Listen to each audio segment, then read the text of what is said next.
Hi, I'm Jess, and 1 year ago I was hired as the campaign manager for Northampton North. It's been a busy year, but we're making real progress. My focus has been on growing our membership and recruiting new activists. We have a fantastic team out knocking on doors and hearing from residents all year round. Because of this, we have a team ready to win at the next election. My name is Akram Mwanga. My role is Borough Campaign Manager for Barking and Newham. My role involves bridging the communication gap between the association officers and the volunteers, and also the voters, and also CCHQ. I'm the go-to man. My name's Reece Fox and I'm the Borough Campaign Manager for Enfield and Haringey. When I started in Enfield and Haringey in 2017, my main aim was to build capacity. My team were going out once a week with maybe 1 or 2 people.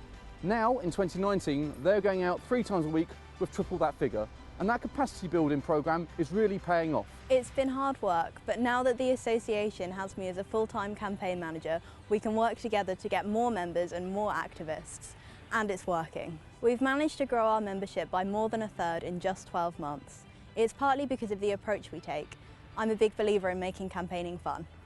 My priorities for the future are training and more training, getting more volunteers, and we need to get the support base for the party to carry out a massive campaign. We need to get more volunteers and capable to go onto the doorstep and engage with voters on a day-to-day basis. It is thanks to your support that we can continue to build capacity. Across the country, campaign managers like me are doing great work, winning elections, raising money and bringing in new members. Labour are ready. In the last 7 months, they have recruited 102 members of staff. So with your support, we can continue to build capacity and take the fight to Labour.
Well, good evening, ladies and gentlemen. I'm Ian Dale. I'm your compere for the night.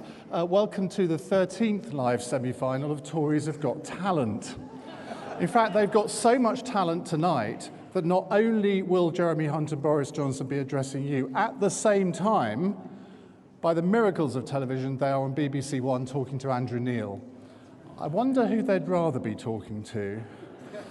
Now, let me tell you what the format tonight is going to be. Each candidate will have 7 minutes to make a short speech to you. Welcome in the cheap seats, by the way, up there. I promise I will get some questions from you as well later. So 7-minute speeches. Jeremy Hunt is going to go first. Then I'll do a short interview with him. Then it's down to you to ask questions. I have got some pre-submitted questions, but I do want to take a lot of spontaneous questions from you. Now, the secret in these spontaneous questions is to be just that. Don't think, oh, I've got to ask a question on Brexit, because in a way they'll probably all Brexited out, and there's lots of things that they want to do after Brexit is complete, should it ever be complete, of course. So think about other issues that you'd quite like to hear their views on, which you think, well, maybe in the hustings in other areas of the country, they haven't had to answer the questions. The original questions are the best. They don't even have to be directly on a particular policy. It could be something a bit more philosophical. And it's the questions that they've never answered before. The answers to those questions, you'll probably learn a lot more about the candidates than the generic ones, if you see what I mean. So that's how the evening is going to work out. We have a couple of short warm-up acts for you. Kylie Minogue was not available this evening. So we have booked an ideal replacement. His name is Andrew Sharp. He is chairman of the Conservative National Convention. Please welcome Andrew.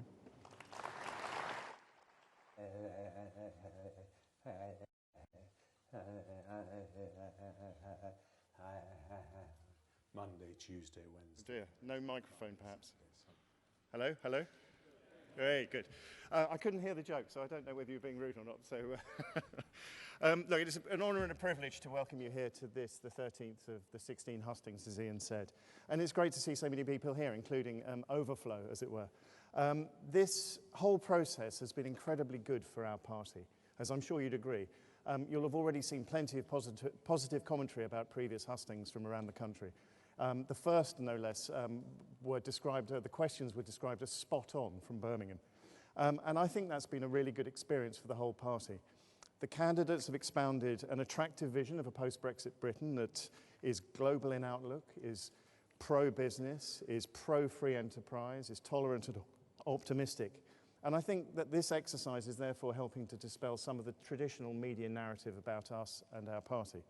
But of course, ladies and gentlemen, you have to be aware of fake news. There was an attempted hatchet job on Channel 4 earlier this week, and recently the New York Times described us all as a fanatical sect. Now, in this, the centenary year of the Conservative Women's Organisation, they should perhaps instead be celebrating that, or some of our other progressive achievements, starting with animal sentience as long ago as 1824. And don't forget, of course, ladies and gentlemen, Mrs. Pankhurst herself was a Tory.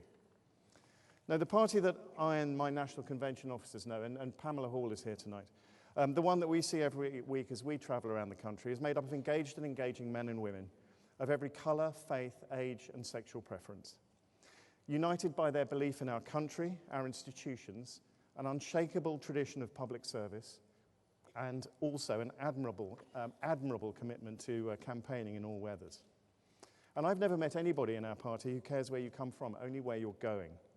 We mustn't forget there's more that unites us than divides us. And in the words of Lord Hailsham, conservatism is not so much a philosophy as an attitude, a constant force performing a timeless function in the development of a free society. So we're here to undertake a solemn duty as part of that commitment to a free society, because we're not just electing a party leader, but a Prime Minister.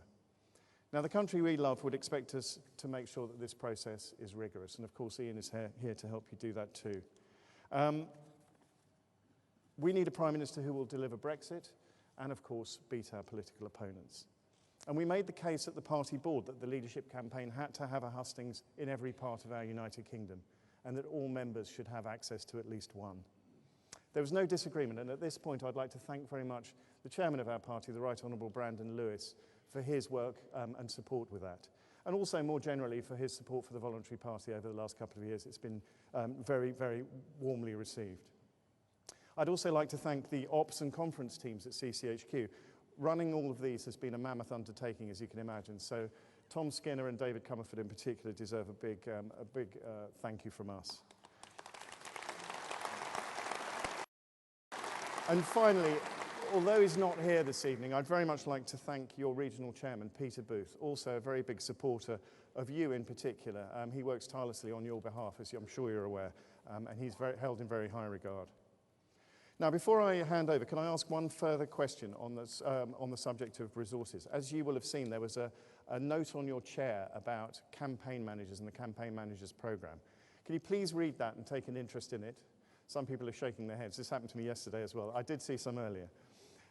Campaign managers the programme is a hugely expensive undertaking, but the simple fact is where we have them, we do better than where we don't. So do please engage with it, ladies and gentlemen, and show some conservative spirit, and we can help ourselves. That's it from me, so please enjoy your event and make sure your questions are spot on as well. Thank you.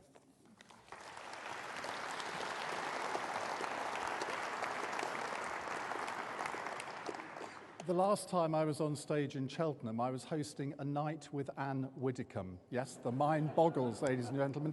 Tonight, I'm going to host 3 Minutes with the chairman of the Conservative Party, Brandon Lewis.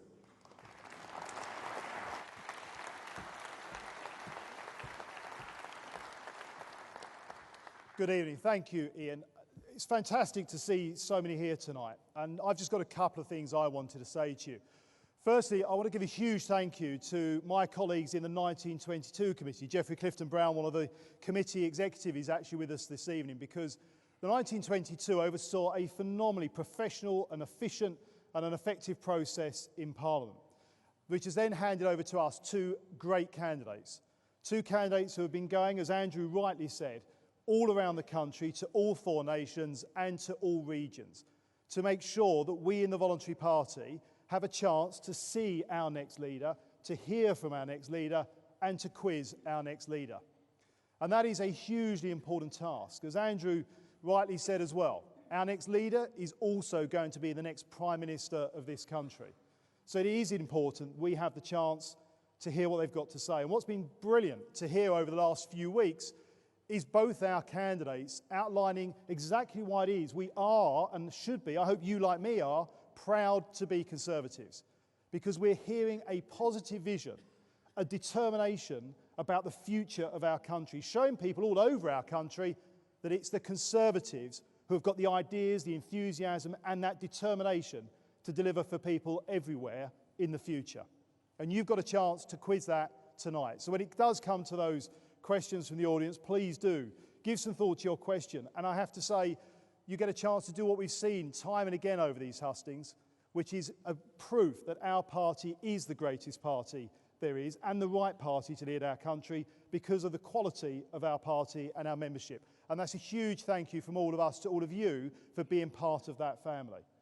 And to make sure we stay as a party moving forward and winning in government, we have to ensure we're winning more and more parliamentary seats. And as Andrew said, on the chairs, you've got those notes about the Campaign Manager Fund. We've oversold tonight, so if you're up in the seats upstairs, don't worry, you can get these Campaign Manager Fund details as you leave.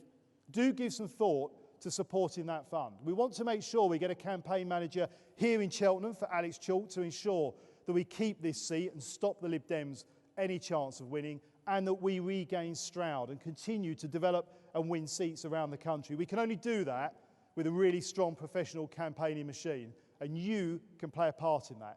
Every pound you pledge adds up towards another campaign manager. So please do give that some thought. But most of all tonight, enjoy the evening, enjoy the questions, enjoy our two brilliant candidates. Thank you.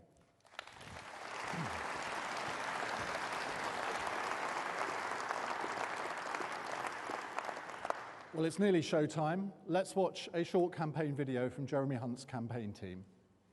The most striking quality about Jeremy Hunt was his unwavering commitment to get results. I think perhaps part of that is to do with his background in business. No matter what the obstacles were, he was prepared to push through them. He wanted to get results. I've seen him deliver on the things that matter most to the British people.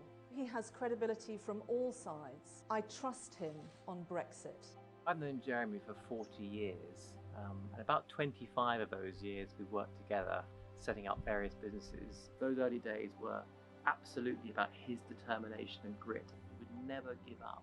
When I first met Jeremy, I realised he was a man who actually was committed to making a difference. In 2008, I lost my baby son Joshua as a consequence of serious failures in his care during my campaign to kind of uncover the truth about what happened. I was struggling to be heard, and Jeremy really listened and treated me as a grieving dad rather than a troublemaker. I knew that this was somebody who was going to change things. My mum died quite tragically in poor care in Mid-Souths.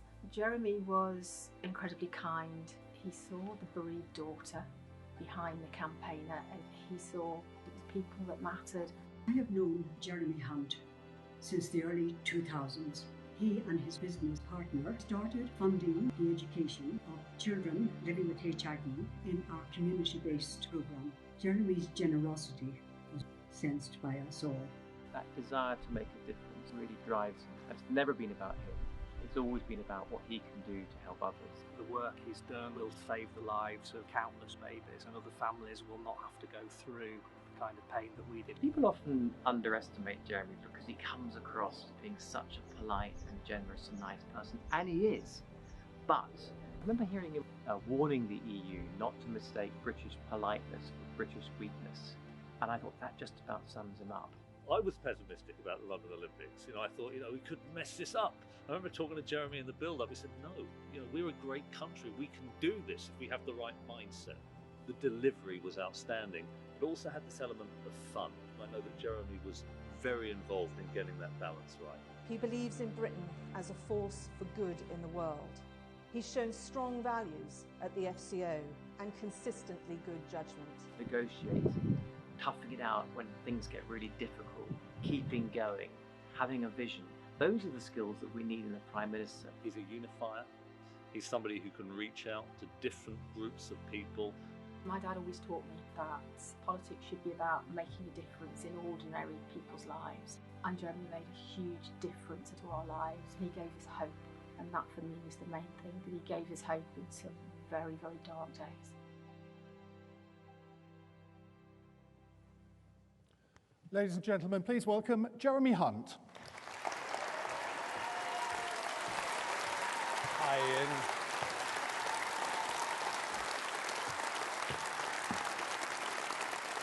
Thank you, thank you. Thank you. Good evening, ladies and gentlemen. It's great to be in Cheltenham, a city of culture, a city of sport, a city of education, and a city of spies. Have we got anyone from GCHQ here? You'll be fired if you put your hands up, by the way. But, I'm Foreign Secretary. I'm responsible for GCHQ, and they are celebrating 100 years of keeping our country safe. So let's just give them a round of applause from the Conservative Party.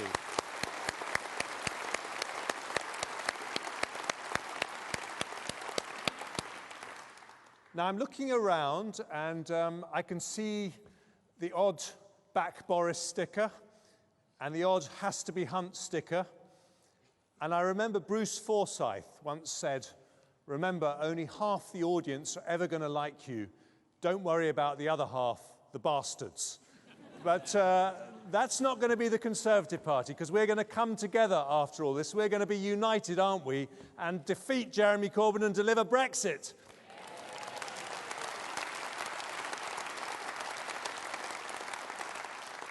So I'm here to tell you what I want to change in our wonderful country as Prime Minister. And to govern is to choose, and I've got 4 priorities, and I'm going to tell you all of them. But we can't do any of those until we deliver Brexit. And when it comes to Brexit, the real issue is what is the quickest way to deliver Brexit? Who is the person who can get us out of the EU the most quickly? And when it comes to no deal, there isn't a huge difference between me and Boris. We both said that we'd prefer a deal. We're both willing to leave by the 31st of October if there isn't a deal. We both have the risk of Parliament blocking no deal, which is why I have been cautious about making a hard commitment on that date, because I don't think Prime Ministers should ever promise unless they know they can deliver it. But getting out quickly, the quickest and safest way is to send to Brussels someone who can negotiate a deal that will get through Parliament. And that is what I'm going to do. Now, there's something about me that you may not have heard. I am the first Prime Minister to have run the NHS. You didn't know I was going to say that, did you? I'm actually the first Prime Minister who will have been an entrepreneur. And what we as entrepreneurs do is we negotiate. Now, I've asked this at every hustings. Just put up your hand if you've run your own business. Just look around for a moment. Would you get that at a gathering of Labour Party members? Would you get it with the Lib Dems? This is the Conservative Party. We can be so proud that we are the party of doers, wealth creators, people who take risks and create jobs for other people. And we negotiate. We negotiate with suppliers, with customers, for our leases on our properties. That's what we do. And that's what I'm going to do. And when I've done that and got us that deal that's going to get through Parliament, then we have the excitement of the amazing things we can do for our country. And my first priority as an entrepreneur is to fire up our economy. I want us to be the most pro-business, pro-enterprise, greenest, most high-tech economy in Europe. You know, we have the best universities in our country. We have more tech entrepreneurs. And our opportunity is to be the world's next Silicon Valley. And why does that matter? Because in 10 years' time, we're not going to be talking about Brexit, I hope. We are going to be talking about driverless cars, drones, artificial intelligence. And if we became the next Silicon Valley, we, the Conservatives, would be setting up our country for the 21st century. And we'd be parking an economic jumbo jet on Europe's doorstep, so that in those trade negotiations, they need us every bit as much as we need them, and that's what we're going to do.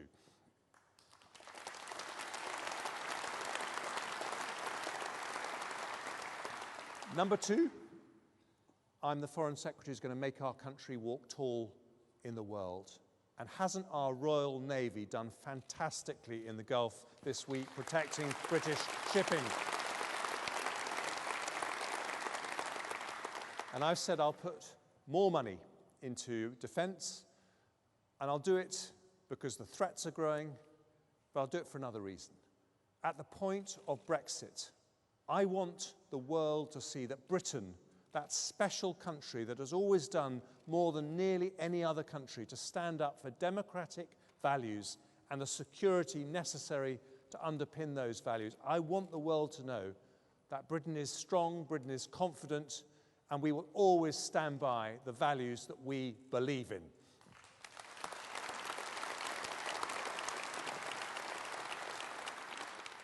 Number three, we're nearly there. We as Conservatives are brilliant on the economics. People know we create jobs, but they need to know about our values as well. We've got to have a social mission. And I was proud to be responsible for the NHS. But I want our social mission to be education. You know, in our country, to our shame, still in the 21st century, a quarter of primary school leavers aren't able to read properly. And we are the party of opportunity. I want us to be the Conservative government that changes that abolishes the scourge of illiteracy, so that every single young person leaves their education, whatever their background, with a ladder in front of them. The first rung on that ladder has to be to learn to read. How high they climb after that, that's up to them. But the party of opportunity is going to create opportunities for every single person, set our young people up for the future, and that's the third thing that I want to do.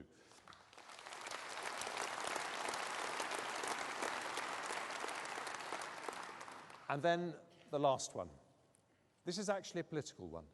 I promise you that as your leader, I won't take us into a general election until we have got more young people to support our party. We can't be the party of aspiration if the most aspirational people in our country aren't supporting us. And I've got a whole bunch of policies, maybe we can talk about them, to attract young people. But there's another reason. Attracting young people was why Jeremy Corbyn did so well at the last election.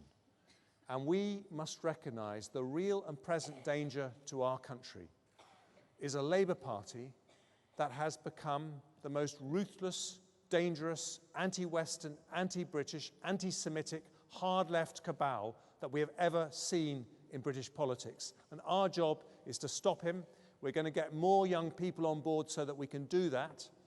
And you know, if we forget that, if we get this wrong, there will be no Conservative government, no Brexit, maybe even no Conservative Party. Get it right, and we will deliver Brexit, unite our party, unleash the potential of our extraordinary country, and send Corbyn packing, and that's what I'm going to do. Thank you very much.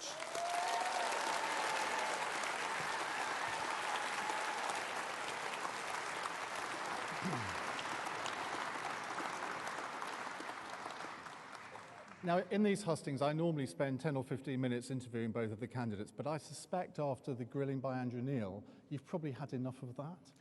Well, you know, I enjoyed it, but anyway, whatever you want to do. I'm going to ask 3 questions, then devote the rest of the time to audience questions, so do start thinking up these difficult questions. In a no-deal scenario, there is £39 billion available that we might not have to pay the EU. What proportion of that would we have to pay the EU, even in a no-deal situation?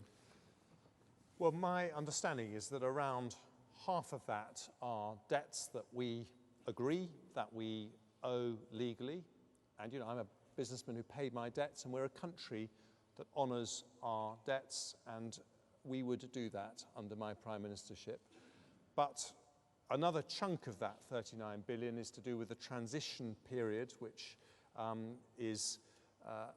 would obviously not happen in a no-deal situation. So from that point of view, there would be less money available to the EU, and there would be more money available to support our farmers, our fishing community, and other people who might be suffering as a result of any changes in tariffs. So the half that we wouldn't have to pay, you would actually have to devote to effectively subsidising industries that found themselves in a very difficult position. Well, I wouldn't use the word subsidy because, you know, there is going to be a change. If you're a farmer and you suddenly have a 40% tariff on your lamb exports, and you export 80–90% of your lamb to the European Union, that is a very dramatic change. And you can't subsidise that farmer forever. In fact, you're not allowed to under WTO rules. So what you want to do is give them help to change their business model so that they can invest in products that they can sell on the domestic market or products that they could sell outside the European Union. I've read a transcript of the interview that you've done with Andrew Neil, which is going out at the moment. And I think what a lot of people are going to concentrate on is the fact that you couldn't actually guarantee that we would be out of the EU by Christmas. That's the clip that is on social media at the moment. Do you want to clarify your remarks on that? Because Boris Johnson has been absolutely clear, we will be out by the 31st of October. Let me say exactly what I said. No Prime Minister, no person who wants to be Prime Minister should make promises unless they know they can keep them. Now, in March, Parliament took no deal off the table. They made it legally impossible. And at the moment, there are people in Parliament trying to do exactly the same thing. And you know, there was an incredible sense of betrayal in our country when, having promised people for 2 years that we were going to leave at the end of March, we then failed to do so. So I fully accept, maybe I'll pay a political price for being honest with people, but the reality is that we face a hung Parliament with people, not just in the Labour Party, but people in our own party, absolutely determined to stop us leaving without a deal. Now, as it happens, I am prepared to leave without a deal, because I'm a Democrat and we have to respect the referendum result. But I am also going to be honest with people that we face those hurdles, and that's why I was not prepared, and I have not been prepared throughout this campaign, to make a promise that I believe no one is able to guarantee that they can make. But there is a bit of a conflict though, isn't there? Because you are giving a date, the 30th of September, where you say, well, if we feel we can't get a deal by then we will definitely leave on the 31st of October.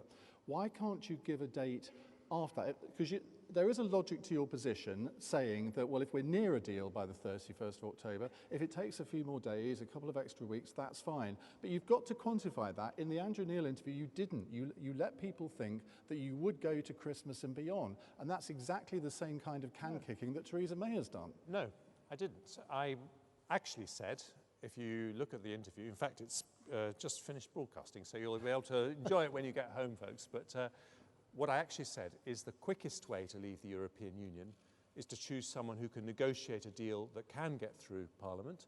I'm that person. I've also said that this has got to be a quick process. So we're going to put together this deal that can get through Parliament. I'll have the DUP with me, the ERG, the Scottish and Welsh Conservatives. We'll all come together. We'll find a deal that can get through Parliament, because those groups between them speak for a majority in Parliament. And then we'll discuss it with the EU in September. And if the EU aren't prepared to engage, and I think we'll know pretty quickly, then at the end of September I will say, okay, the talks stop, batten down the hatches for no deal, and I'll be preparing for that.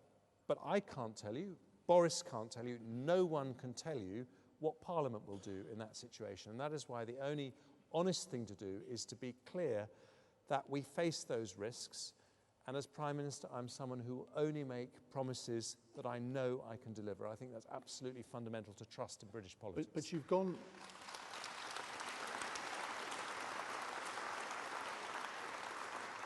But you've gone from talking about a matter of days or possibly a couple of weeks after October the 31st to talking about Christmas. No, Andrew Neil asked me about all these dates. I have always said, you know, if we had a deal that was agreed and we nearly got it through Parliament and it needed a few more days at the end of that period, then of course I would give it, because it's better for us to leave without a deal. Well, how many days?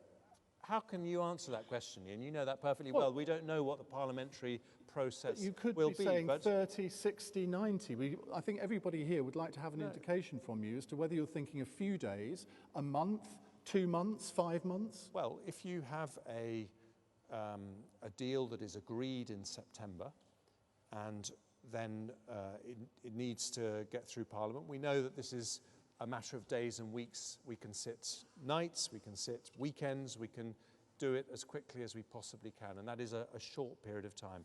But the reason why I have not been prepared to make that guarantee is because I don't think anyone can make that guarantee in all honesty, because we don't know what Parliament is going to do. And I think we have to think as a party about our relationship of trust, not just with the whole British people, but with the 52% who voted for Brexit. We don't have a majority in Parliament. This is something that is, therefore more challenging to achieve, and I want to be honest with people about that as Prime Minister. It's not about whether you're optimistic or not. I am extremely optimistic. It is whether this is the confidence based on a plan which is accurate and truthful about what we're actually able to do and how we're going to get there. Final question from me. Jack Straw has just written a book called The English Job about the relations between Britain and Iran and why Iran distrusts Britain so much. Why do you think that is? Well, I think the reason that Iran distrusts us is because we're America's #1 ally, and they have always seen us as a little Satan compared to great Satan. And this goes right the way back to the overthrow of the Shah and our historic friendship with the Shah when he was in power. So that's the historic reason. But now our role is different. We are one of the very few countries that has extraordinary connections, thanks to the Foreign Office, across the Middle East. and we want to try and find a way of allowing Iran to coexist peacefully with its neighbours. And our judgment as a country, alongside the previous American administration, was that the biggest danger to stability in the Middle East was if Iran got nuclear weapons. And 4 years ago, they were 18 months away from getting nuclear weapons. We signed that nuclear deal, and I still believe that was the right thing to do, because I think the Middle East would be a whole lot more dangerous if they had gone ahead and got those nuclear weapons. President Trump takes a different view on that. We agree with him on most things, but this is one where we don't. I've just thought of a final question. We need a new ambassador to the United States. Are you offering it? No, I'm not sure I'd be very diplomatic, but how about a certain Boris Johnson? I think, let me say this,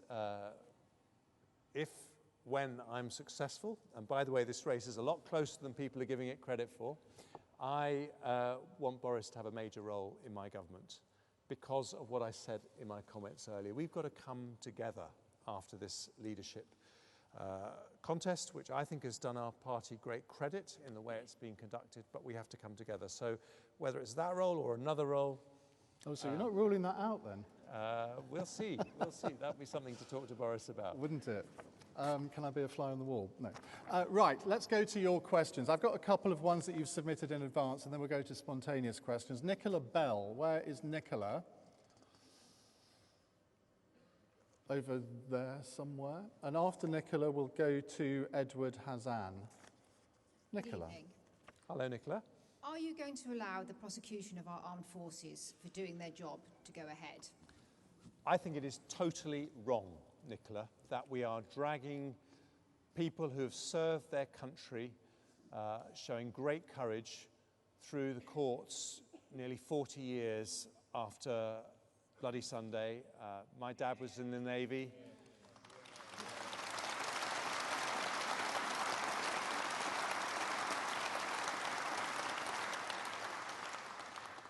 My dad was in the Navy, and he was actually responsible for Northern Ireland as part of his brief in one of his last jobs in the Navy. And he wasn't on the front line in the way that soldiers and the RUC were on the front line. But I know what it's like to worry about a family member having to confront the evil of terrorism.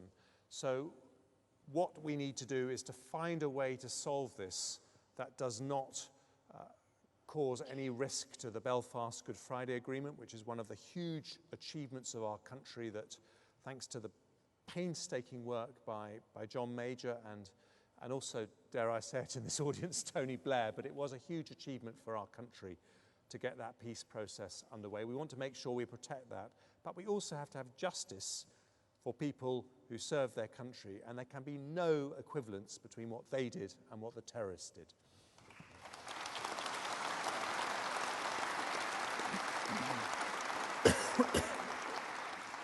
Edward Hazan, followed by Mark Googe.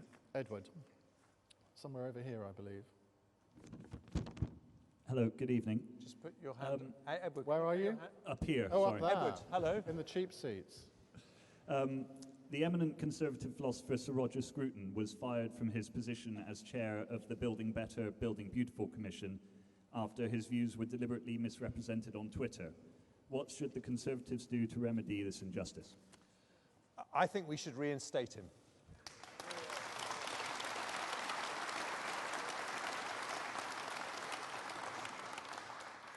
I don't agree with Roger on everything he says, but I do like what he says about having more beautiful public spaces and public buildings. But his interview with the New Statesman was misrepresented.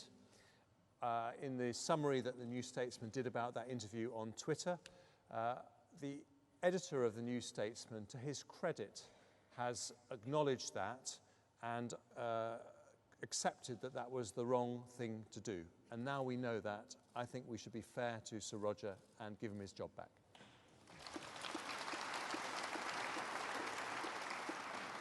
If you'd like to hear an hour-long interview with Roger Scruton, I'm interviewing him on Tuesday at 8 o'clock on LBC. Edward Hazan next. Sorry, no, that was Edward. Mark Googe next. There.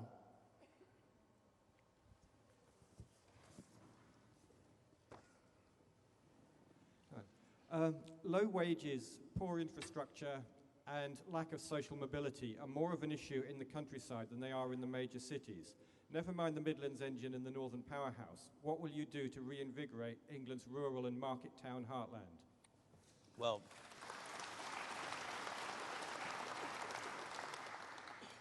very important question, and let me get to the heart of why this matters for our party.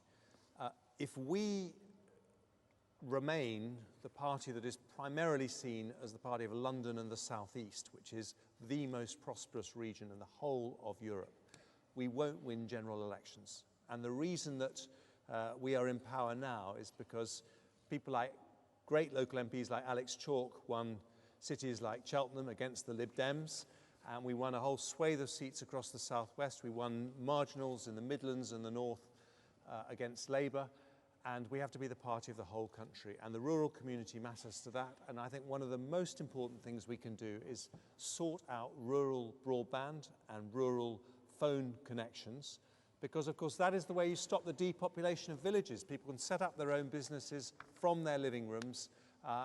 They can do it without having to move to cities and towns, and it is the lifeblood of villages and small market towns if we can start to do that. One more thing we can do is look at business rates. I, as part of my business tax cuts, I want to cut corporation tax to 12.5% Irish levels. That would be the most radical tax cut in our history. I also want to take 90% of high street shops out of business rates. And why is that? It's because they are suffering from the internet revolution, less footfall on the high street than we've had before. I want to give them the chance, a breather, so that they can adjust their business models to the new environment, and I think business rates is the best way we can help them.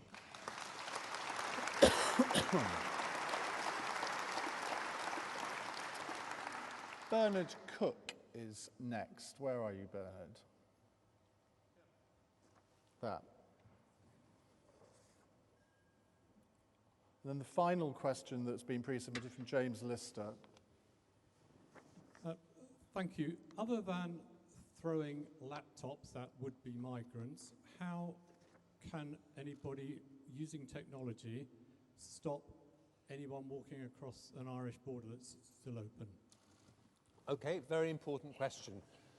This is one actually, incidentally, that Boris and I have the same view as to what the solution is, and it's about how we find an alternative to the backstop for the Irish border.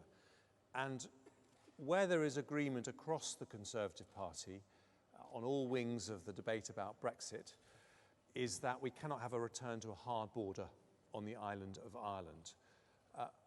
What we cannot accept and Parliament won't accept is the backstop arrangement, which means that we have to stay with EU customs tariffs until such time as the EU decides that we don't need to do that. And I believe that there is a technology solution, but it's not just technology, it's things like using a trusted trader scheme, mobile checks for food products. If you look at exports between France and Switzerland, as I understand it, they only stop about 1 in 50 trucks going over the border because the checks are done in the factories in France or the factories in Switzerland. So that's the way that you avoid having to have checks and infrastructure on the border. That is the solution to the Irish problem. Of course, the EU didn't want to offer us that before because they'd much rather we stayed inside the customs union. They must know now that's not going to go through Parliament, and that's why I think if we have a reasonable discussion with them, we can get a better solution, which is to allow us to have our own trade policy, which is what we campaigned on at the last election.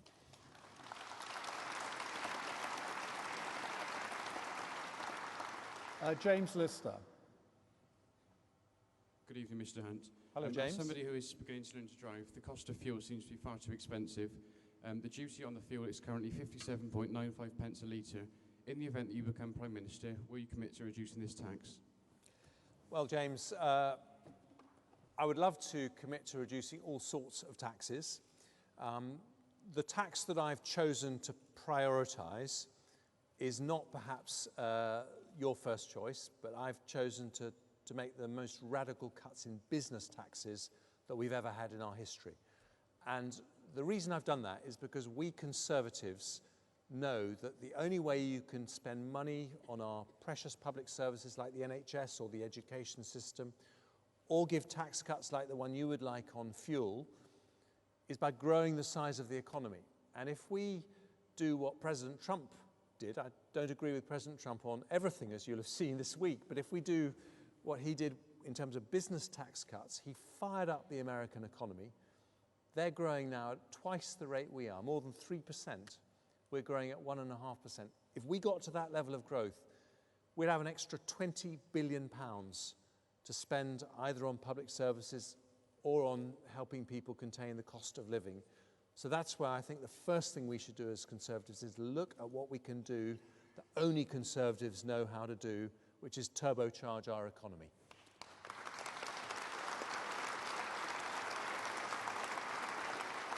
But if you want to help the rural economy, I mean, in areas like this and many others around the country, a car is not a luxury, it's a necessity. And it's a lifeline for many people. That would be something that would show that you were serious about helping rural areas. Well, all those things we can do to help rural areas when we get our economy motoring. And I'm the person who's going to get our economy motoring. Okay. Right, spontaneous questions. Spontaneously put your hands up in the air if you have a spontaneous question. Gentleman in the front row here, then we'll go to the lady in the front row there, and I will go back on the rows in a moment. Say your name as well. I'm Tom Aditya from South Gloucestershire. I have a question because as Conservatives, 3 of the MPs from South Gloucester are Conservatives, but South Gloucester district is one of the lowest funded for school funding. What you can do to help South Gloucestershire? That's the first question. Thank you, Tom. Very important question. Within my plans, which are actually, they sit within Philip Hammond's rules about reducing the deficit and also reducing debt as a proportion of GDP, is extra money for education, and in particular reversing the per pupil funding cuts that we've seen recently, and I think that will be particularly relevant for areas like South Gloucestershire. The way I do it is the way I did it with the NHS. I wouldn't just say, here's the money, off you go.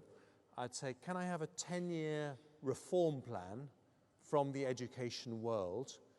Because I want to not just abolish illiteracy, which we talked about before, but I want us to make sure that every single young person, but particularly the ones who don't go to university, leave with a rigorous technical qualification, as they would in Germany or Switzerland, that means that they can get a decently paid job.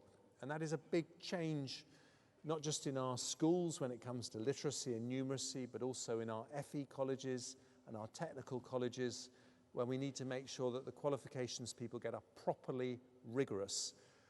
And I want to know that we had a plan to do that. I think it's been long overdue to make those changes. I think every government has talked about that.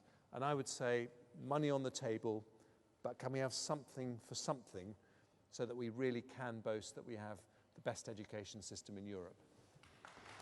Right, lady there, followed by gentleman second row from the back, 4 in. Yeah, you looking round, yeah. Penny Hyams. Sorry, Penny, where are you? Front row there. Penny, hello. Thank you, Jeremy. You talked about cutting corporation tax, which is essential, brilliant. You talked about holding back for helping the high street shops, also so necessary. There's one more thing you have to do, surely. You have to tax Amazon, all those people who don't pay tax and are destroying our high streets. Thank you, Penny. Yes, everyone has to pay their fair tax. And you know, if Amazon and Google and Facebook are using clever accounting techniques to declare their profits in other countries, even though actually they're making their sales here, then we have to respond to that by taxing sales rather than profits. I wish we didn't have to do that, but if that's the way that they want to play this, then this has to be fair. Why haven't you done that already? We are. That's what Philip Hammond is proposed in the last budget. Well, you're not taxing sales? Yes, that's his plan. But it hasn't come in yet? No, he's announced it. Okay. When's it coming in? You'll have to ask Philip, but he's announced it in the budget. Well, he might not be in the job for too much longer.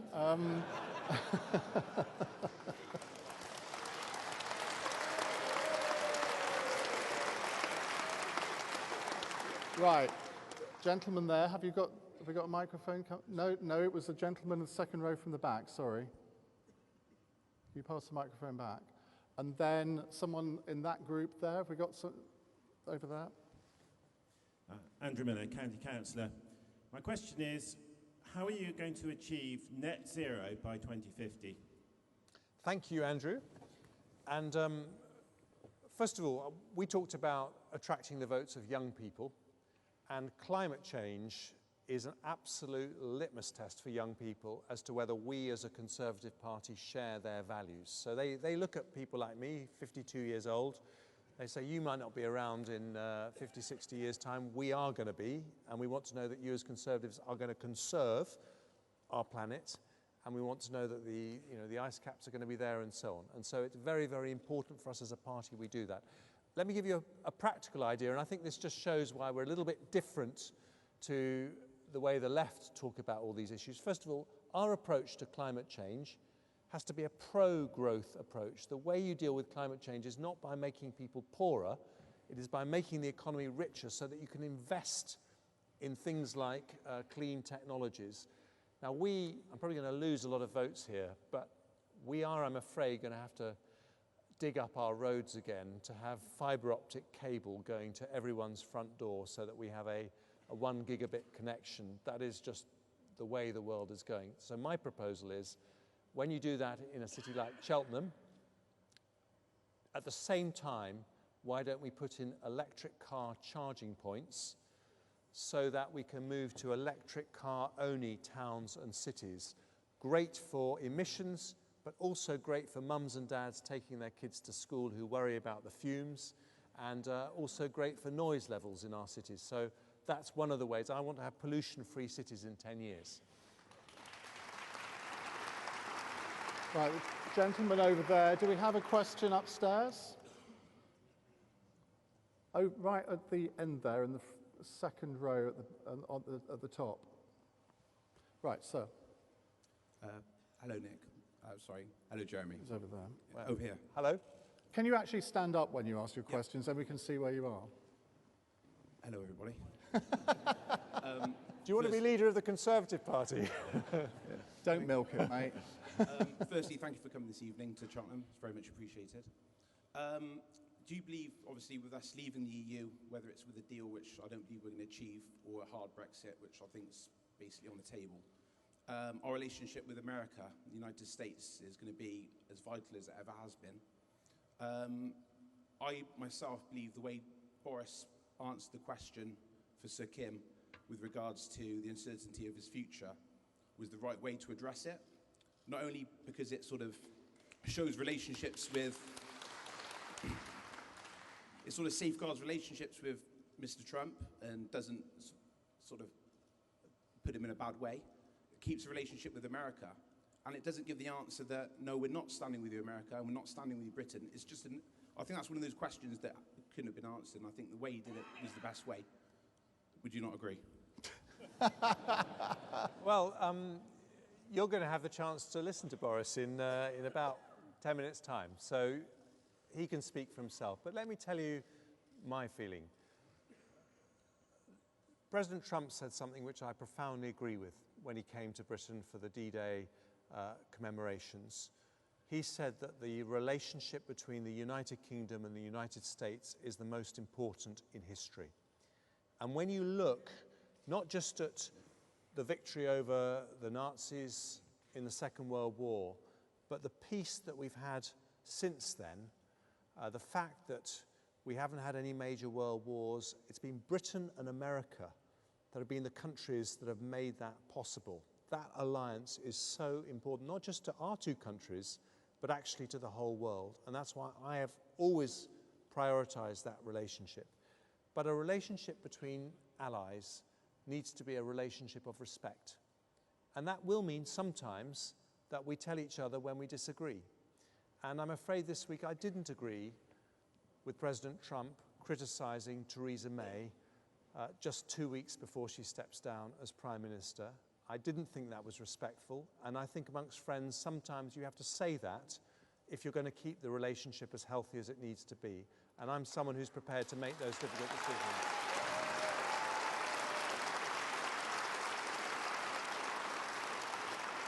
Right, gentleman there, then I think, it's very dark up there, but I think it's a lady about 3 rows down. I hope anyway. Still got your hand up? Yeah, you. Hi there. My name's George Hopkins, and I'm George, sorry, where are you? He's up there. Up here. George, hello. I'm currently struggling to get onto the housing market as a young person. I was wondering, how will you help a young person like me get onto the housing ladder as the price of renting and house prices themselves rise, meaning I'm struggling to save for a deposit, and the likes of Help to Buy are possibly being phased out and be reduced, well, a while ago. George, this is so important because many people in this hall will have bought a house in their 20s, and they will have found the value of that property has increased a lot, but that in the process has made it much harder for young people who want to do exactly the same thing. Margaret Thatcher had a policy called Right to Buy that helped 1.5 million council house tenants get on the housing ladder, and in the process she made many of them conservatives, because when they had a stake in our system, a stake in our society, then they began to realise that it's the Conservative Party that is the best bet. The risk we have if we don't solve that problem is that we lose young people. So she had her plan, Right to Buy, 1.5 million council house tenants. I've got a plan called Right to Own, which will help 1.5 million young people who can't afford a deposit or a mortgage, help them get onto the housing ladder. And it's based on the principle of gifting them land with planning permission, so that all they have to finance is the cost of actually building the house, which is much more affordable. Generally, it's the land that's the most expensive thing. And I've published details of that plan. That, I think, will be something that gives hope to a lot of young people like yourself.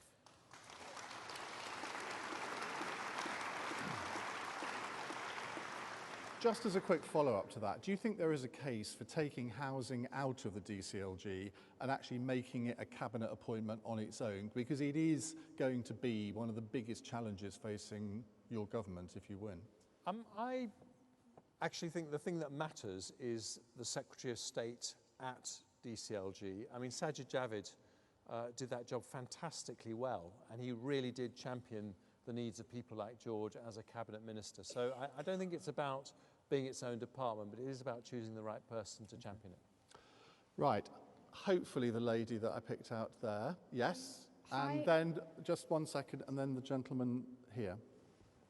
Hi, I'm Alana and I'm 16, and I'm a bit worried about the cost of university. So if you're trying to get more support from young people, how are you going to make university more affordable? Thank you, Alana. Great question. Give her a round of applause.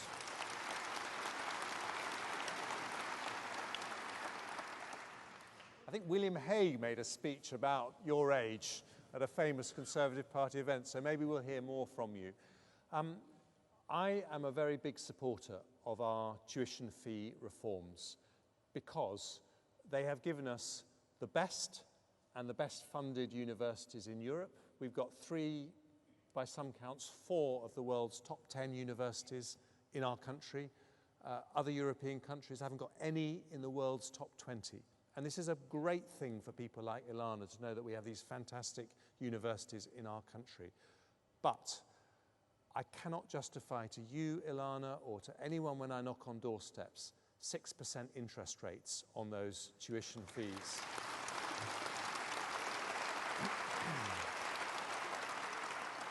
And so I commit to reducing those levels to the level of inflation.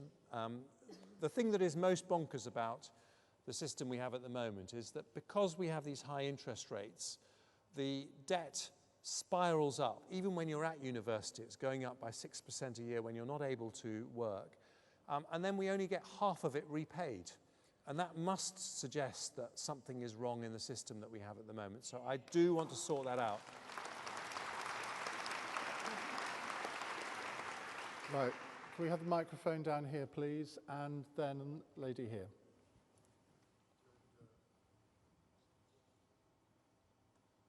Have you got the microphone? Yep. Am I in line? Can you hear that? I can hear okay, it. Thank you. Good evening, Mr. Can you Hunt. stand up, please? Yep. Richard Collins from Oh, it wasn't West actually. It Oxfordshire. wasn't actually you I called. It was a gentleman. It was a gentleman in front of you. Sorry. I'll try and get back to you in a bit. Sorry. All right. All right. Oh, I'm sorry. You can have it back in a minute. You're very popular, so I will come back to you. I promise. I'm sorry about that. My question was about leadership. What's your name, sir? Sorry, Peter. Peter, hello. Udell. My question was about leadership. Your plan seems to be you're either going to leave with a deal, you're going to somehow renegotiate with the EU, or you're going to try and leave without a deal. But in order to do that, you'd have to bring the rest of the Conservative Party MPs behind you.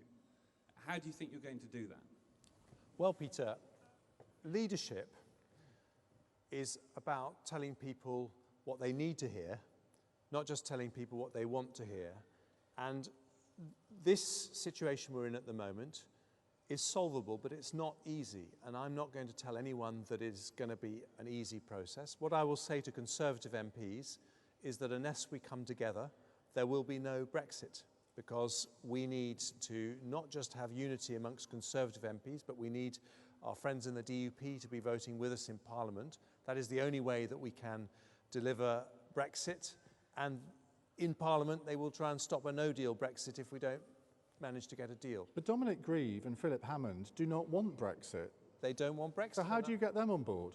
Because both Dominic Grieve and Philip Hammond, and by the way, I think it is totally wrong for anyone to take no deal off the table, because they weaken our negotiating position.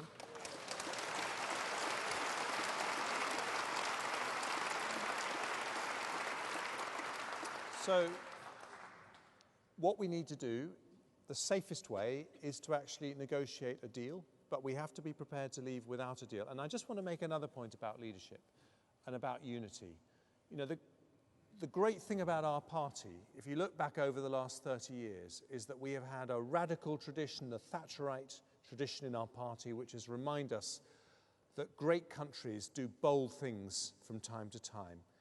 And we've had a one nation tradition in our party that is reminding us, as David Cameron did, that elections are won from the centre ground and we need to be compassionate Conservatives. Put those two traditions together and it is absolute magic. Forget that and you let in Labour. And so that is why we've got to remember our genius as a party, which is that Conservatives united never can be defeated.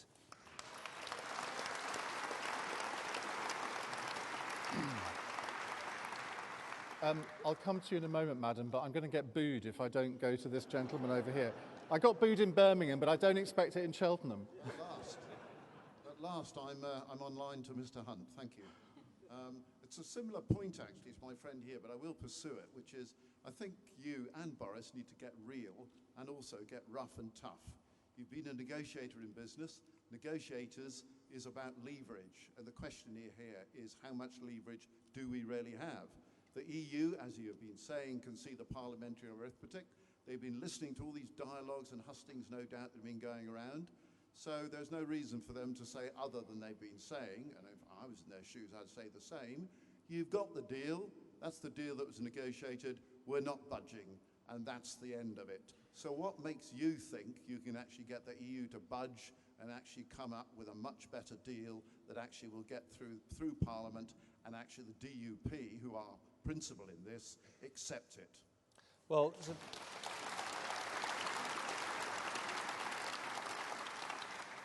thank you for asking the question, and I think you're absolutely right to point out the challenges that we face. So why is it that I do believe that we can get a deal? It's because when I talk to European leaders, they say that if a new British Prime Minister comes up with a different plan, for example, for the Northern Irish border, of course they're going to listen to that because they would like to find a way through this as well. And I think that if we approach this, first of all, demonstrating that we can get a majority through Parliament, which is why I've said I would put the DUP on my negotiating team.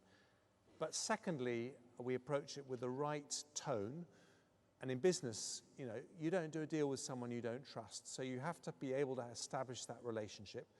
Then I believe there is a deal to be done. But as you said, you have to be prepared to walk away, and I would be prepared to walk away, and I've always said that in the end, if the only way to leave the EU is without a deal, then I would be prepared to do that. But because of the parliamentary arithmetic, that is a high-risk way to count on leaving the EU, which is why our best bet is to find a deal that can get through Parliament and to choose as Prime Minister someone who has the highest chance of delivering that. And so is it your contention that, I mean, obviously you think you are the best person to deliver that, but the reason that Boris Johnson can't is because they don't trust him? I don't want to talk about Boris. You're about to hear from Boris, and you can ask him all these questions yourself. But look at my track record as Foreign Secretary. I have relationships with our important counterparts, countries like China, Iran, Washington, and I have relationships with all those countries, but I'm prepared to talk tough when it comes to, for example, talking about the rights of the people in Hong Kong. I'm prepared to deliver difficult messages, but I also keep the relationship, and that is the way you get a deal. Okay. Right, final question to Jeremy Hunt from the lady down here. Chris Wilson. I understand the College of Policing now would require all new recruits to have a degree.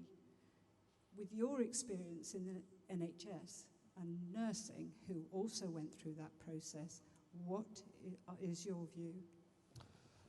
Well, very good question, Chris. And it's the first time I've been asked that question. So I'll tell you, I don't think the NHS experience when they moved nursing to being degree only was entirely happy. My mum was a nurse. She didn't have a degree, and I think she was a great nurse. I mean, I would say that, wouldn't I? But I think that nursing is a vocation, and I do understand that the job requirements of a nurse these days are different to what they were 50 years ago, and you have to learn more about what doctors used to do to be a good nurse. And so I understand if we want to raise the bar, but what I would say is don't lose that sense of a vocation and find a route in, as I did as Health Secretary, for people who don't have that degree, who could be the most fantastic, compassionate, committed nurses through the apprenticeship route. And so if the police are thinking about the same thing, I would say the same to them. Don't close your doors to people who could be brilliant police officers, but might have a slightly different background.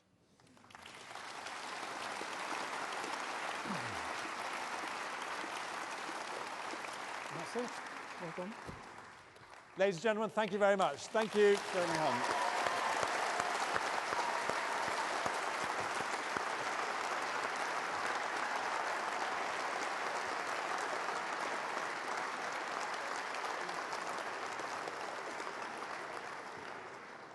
There is no interval act, so let's see Boris Johnson's campaign video. Nice to see you. Hello, good morning. Hello. Yes, of course you can. If I get in, we'll come out deal or no deal on October the 31st. Good man. We'll do that. Thank you very much. Would that make you come back and vote Conservative again? Yes. That's the spirit. Yes. But we've got to have the courage to tell the people of this country that we can do it if we really want to. And that's the only way, actually. And you're the only person that can do that. A lot of teachers are telling me that they feel that the funding per pupil isn't high enough. We need more police out there, but sometimes I think we need. And stop and search? Yes. Totally with you. I'm scared because my daughter used to live in London as well. Yeah. She was at university. Safe big city it was when I used to run it. I can tell you we got crime down by 20%. We got the murder rate down. Like Mr. Khan off, but it's not good. But I also think we need to be supporting the wealth creators and the business sector, because otherwise you're not going to have the dosh to invest. Right. Cut some taxes and you'll get more money in. Would you normally think of yourself as a Conservative voter, would you say? No. No? Ever? Can I ask you a terrible question? Would you consider voting for me? Yes. If there is one lesson from that referendum of 2016, it is that too many people feel left behind, that they're not able to take part fully in the opportunities and success of our country. That's why now is the time to unite our society and unite our country, to build the infrastructure, to invest in education, to improve our environment, and to support our fantastic NHS, to lift everyone in our country, and of course also to make sure that we support our wealth creators and the businesses that make that investment possible. Now is the time for us to believe in ourselves and what we can do. And that's why I am standing to be leader of the Conservative Party. Ladies and gentlemen, please welcome Boris Johnson. Good evening. Thank you very much, Ian. Good evening again. Thank you very much, ladies and gentlemen. Good evening. It's wonderful to be here. Wonderful to be here tonight in this historic racecourse as the horses come now into the final furlong. And I want to thank you all very much for watching. You could have been watching Federer, Nadal, and instead you've decided to watch the latest edition of Hunt Johnson, and I'm delighted that you have, because it's a very, very important time for our party. And there are those, of course, who think that we're in a bad way and who are worried about the state of the opinion polls, and they point out that at the recent European Parliament elections we managed to register a staggering total of 8.8% of the popular vote, and they're therefore inclined to be cast down about our party. But I want you to know that the hour is darkest before the dawn. And we're going to turn this thing round, and we're going to come from behind, and we're going to win. And I'll tell you what we're going to do. We're going to do three things to restore the fortunes of our party, and they're very, very simple. The first one, and you know it is to make sure that above all we come out of the European Union on October the 31st. And we get Brexit done. And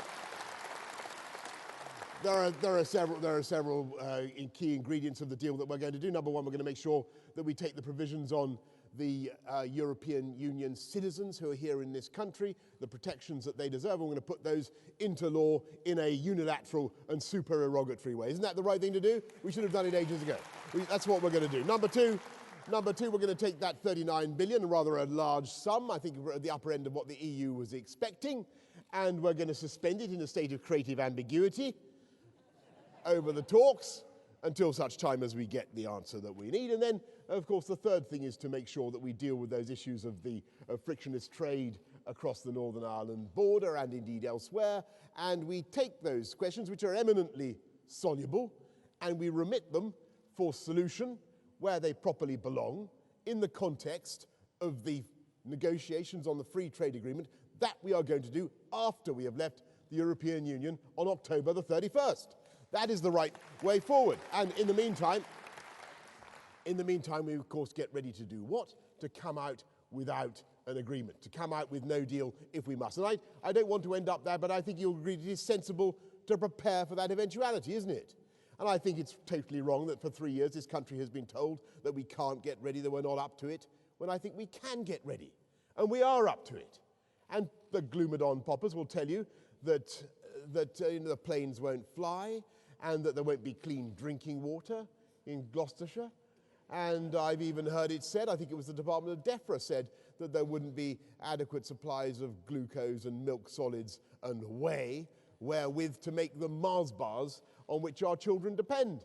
And I have to say, whatever happens, we will get a great deal. We'll get a great deal. But whatever happens on November the 1st, I prophesy this with all confidence, my friends, there will be clean drinking water in Gloucestershire. The planes will fly, and we will have adequate supplies of Mars bars, because where there's a will, there's a way, ladies and gentlemen. As you are bracing yourselves for that punchline.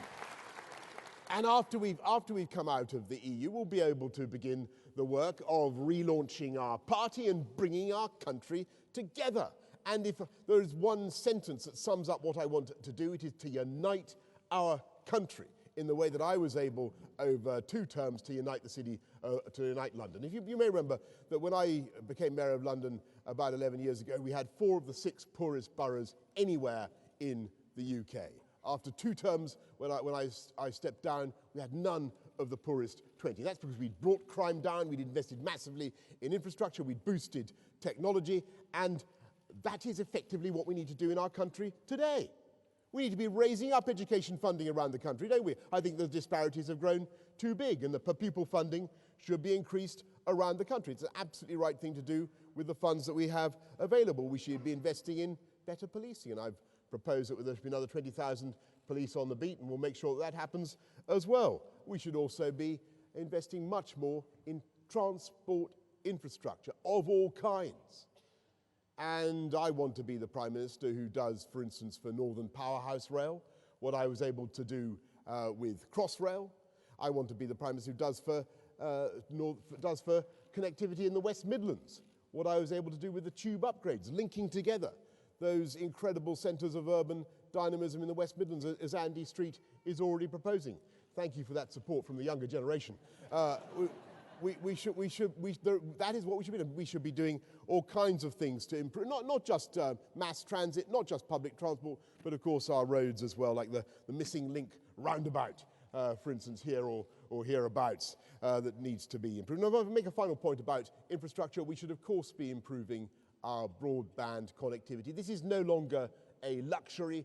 It is absolutely vital that people across the country have full fibre broadband. It is pathetic that in this country we have only 7% coverage. In Spain, they have 85% coverage. There are pueblos and Andalusia that have far better coverage, I'm afraid, than Cheltenham. We can do much, much better. Let's accelerate full fibre broadband. If you ask how are we going to pay for it all, well, actually the cash is there, but above all, we are the party, we must never forget this, we are the party that understands, in fact, we're the only party that understands the vital connection between great public services and great infrastructure and great health service and great education and supporting the wealth-creating side of our economy and backing the entrepreneurs, backing the startups, backing business and industry, reducing the burdens on them, including the burdens of taxation upon business, so that they can grow and generate the revenue that we are always going to need to pay for great infrastructure and pay for the poorest and neediest. And of course, there is one gentleman or one group of people who don't understand that fundamental symmetry at the heart of modern conservatism, and that is Jeremy Corbyn and the Labour Party. And whatever we do, we must get ready to fight and defeat them, because they would be an absolute disaster, putting up taxes on inheritance, on pensions, on income, on corporation tax. They'd put a tax up on gardens, my friends. I revealed that to the people of Sevenoaks, and I told them they have to change their name to Three Oaks if Corbyn got his hands. We cannot let him anywhere near. We cannot let that Hamas-backing, Hezbollah-supporting apologist for the Kremlin anywhere near the government of this country, can we? Absolutely not. And we're going to fight him off. And we're going to win. And we're simultaneously going to prick, by delivering Brexit, by uniting our country, we are thereby going to prick the twin puffballs of the Liberal Democrats and the Brexit Party that are sprouting saprophytically, feeding on the sense of decay of trust in our politics. And that is how we will come back from behind, and we will win. I just remind you, the last time I had to fight an emanation of the London Labour left, considerably wilier and more devious than Jeremy Corbyn. We beat him when our great party, the Conservative Party, was 17 points behind in London. We did it then. We're going to do it again. With your help, we will. Thank you very much indeed for listening. I hope I can count on your support. Thank you.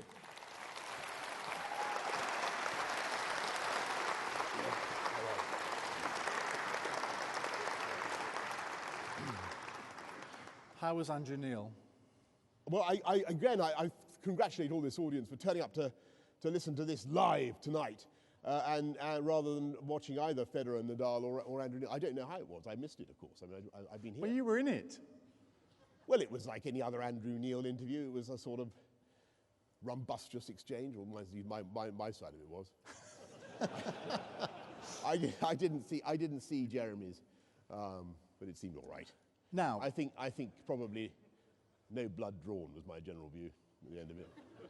The £39 billion that you want to leave in creative ambiguity, yes. How much of that are we legally obliged to hand over, even in a no-deal scenario? Look, the 39 billion, lawyers will make all sorts of cases about different obligations that they think we have, but you remember that the House of Lords Committee found that there was no obligation upon us to pay anything. So I rather than getting into a negotiation with you now, Ian, because I'm sure they'll be watching in Brussels and they'll be thinking, how much can we actually count on? I think they should count on nothing, none.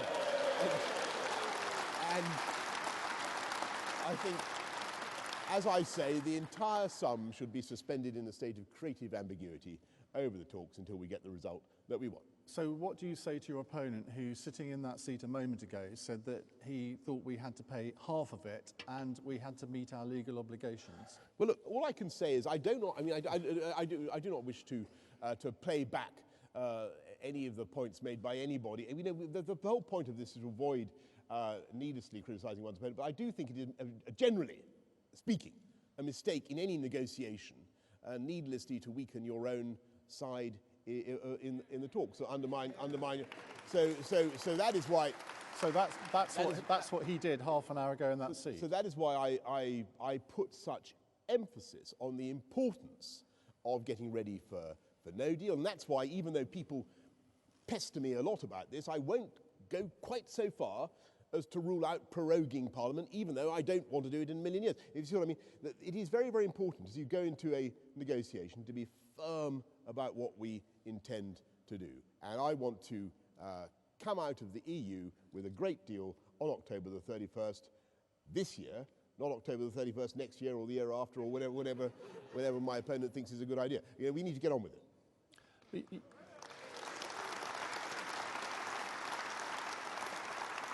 You see, you just brought up proroguing Parliament. I didn't raise it. I know, I knew you were going to raise it, though. No, well, I actually wasn't. But you brought it up, okay, so well, that will lead people to think that actually that is getting No. higher up this agenda. Well, then they mustn't think that. Then let's try and calm them down, because it's not getting higher up. Okay. It isn't. But the point I'm trying to make is, at this stage, you don't needlessly weaken your own negotiating position in any way.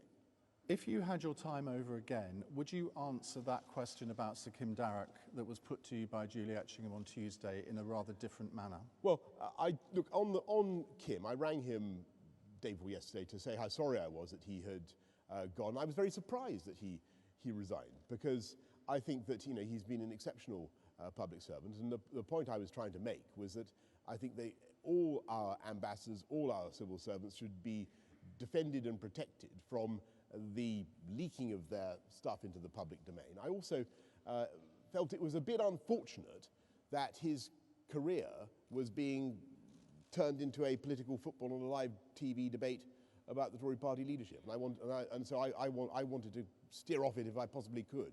That was what I was trying to do. I don't think Kim, it turned out, hadn't actually watched the debate, but someone had told him about it. But your remarks did play a role in his decision, as he told you.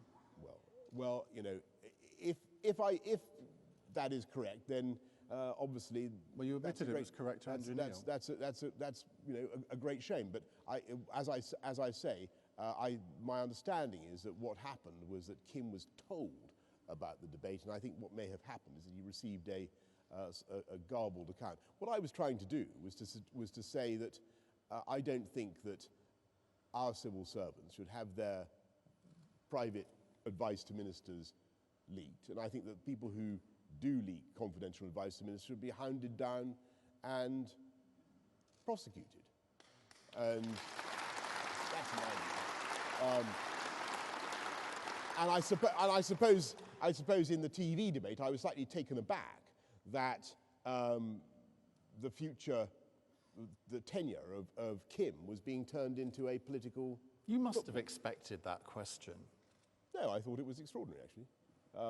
It didn't seem to me to be right to start talking about the career of a diplomat on national TV. I just thought it was a bit odd. But going back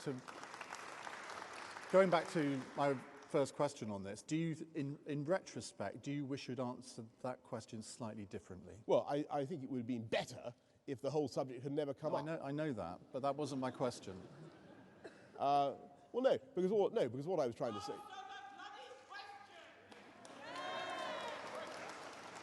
Well, that's the first heckle we've had in the hustings, isn't it? Right. Yes. I don't think that anything I said. The honest truth is, I don't think that anything I said was material to. It was actually decisive in Kim's decision to resign. Had I my time again, which is to answer your question directly, yes, I probably should have been more emphatic that Kim personally had my full support. But I was surprised that his tenure as ambassador in Washington should be raised by the Foreign Secretary as a fitting subject for debate in a Conservative Party leadership campaign. And I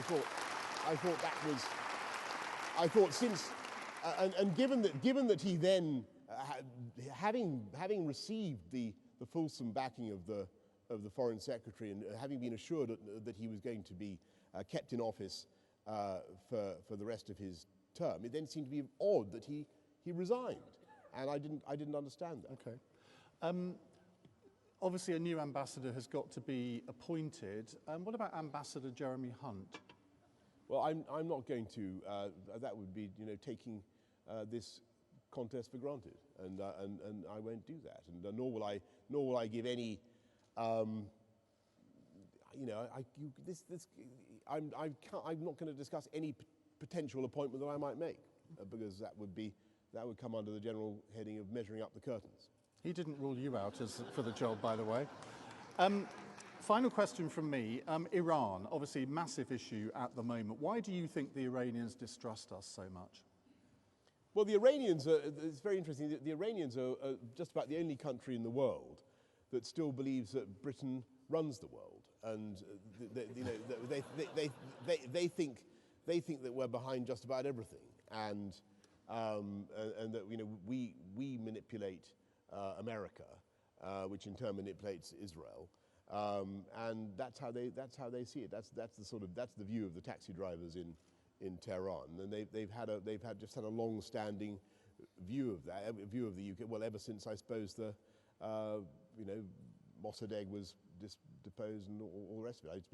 It's been a long history with Iran, but what I want to achieve with Iran, and I think what sensible people want to achieve, is a new relationship in which the people of Iran see us as potential economic partners and a country that they can do business with. And don't forget, there are many, many millions of young Iranians who think very differently from their leaders, who want to take part in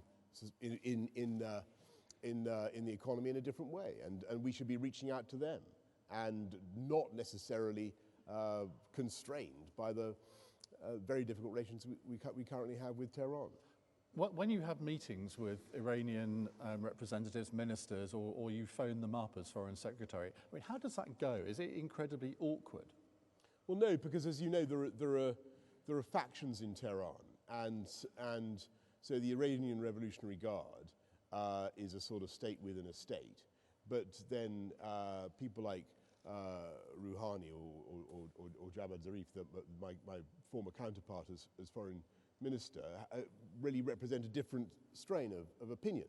And we have quite good relations with them, but clearly the shots are being called by the IRGC, and things are very tough with them. But I mean, can you have a normal conversation with them? Can you have a laugh with them? Yes. I mean, yeah. I mean, I wouldn't describe them as a laugh a minute, but we certainly can laugh with them. Right. I'm going to put a question to you that Edward Hazan put to Jeremy Hunt. Sir Roger Scruton was fired from his position as chair of the Building Better, Building Beautiful Commission after his views were deliberately misrepresented on Twitter. What would you do about that? Well, I think it was disgraceful, the Roger Scruton episode, and I think he should be, if he's willing to serve again, I don't know whether he is willing to serve again, but he should be restored. Okay.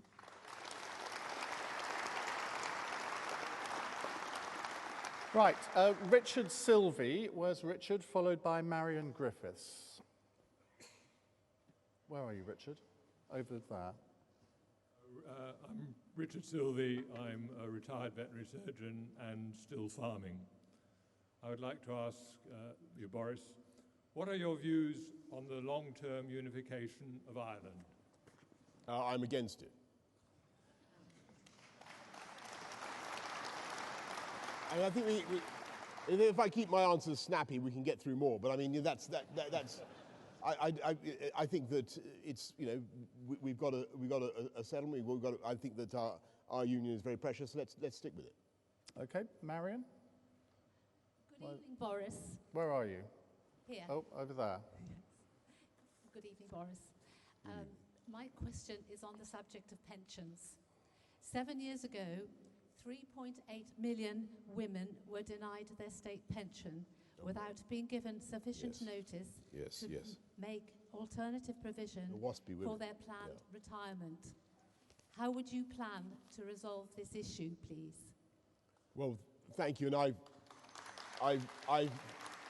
this is the famous case of the so-called WASPy women, and I have made several representations already on behalf of my own constituents who fall into this category.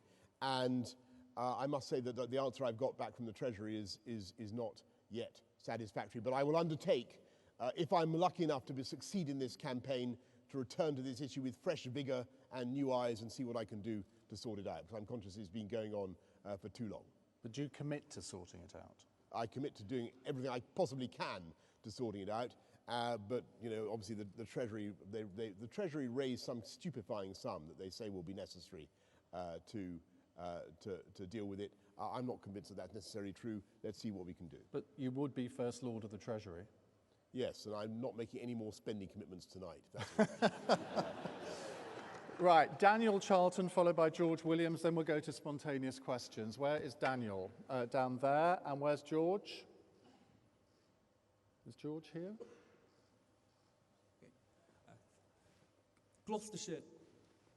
Gloucestershire has greatly benefited from the existence of numerous grammar schools.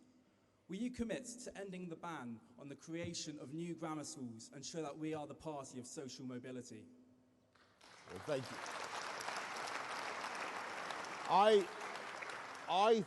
As far as I know, there are provisions, aren't there, for the expansion of grammar schools?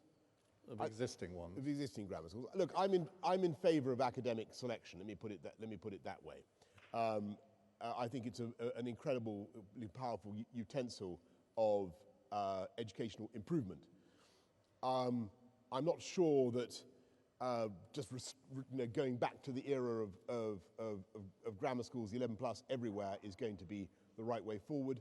But I do think that academic selection is a powerful way of bringing up attainment across the board. And the places I've noticed, the places that have grammar schools, you not only have improved achievement in the grammar schools themselves, but also the neighbouring schools as well. So I'm a taker for it. I'm not certain that we want to sound though as though we're going back to the 1950s. We need a new way of projecting a policy of academic selection and competition.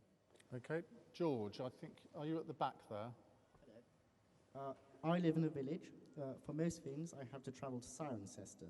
There is one bus a week. That's not particularly grand.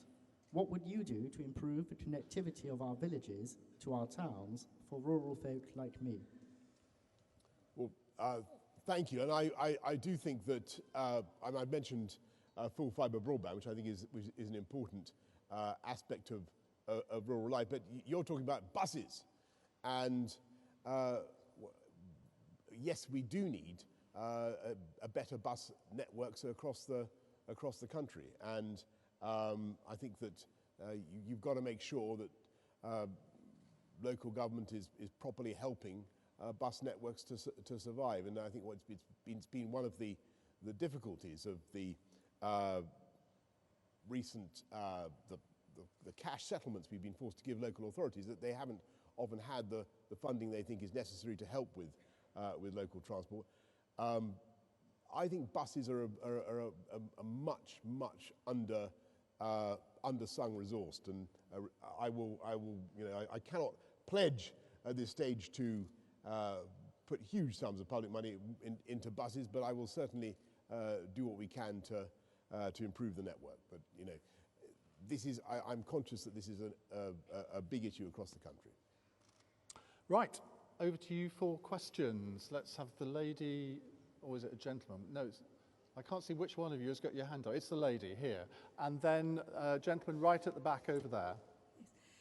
Isabella Moore, entrepreneur. I run a service that provides support to exporters.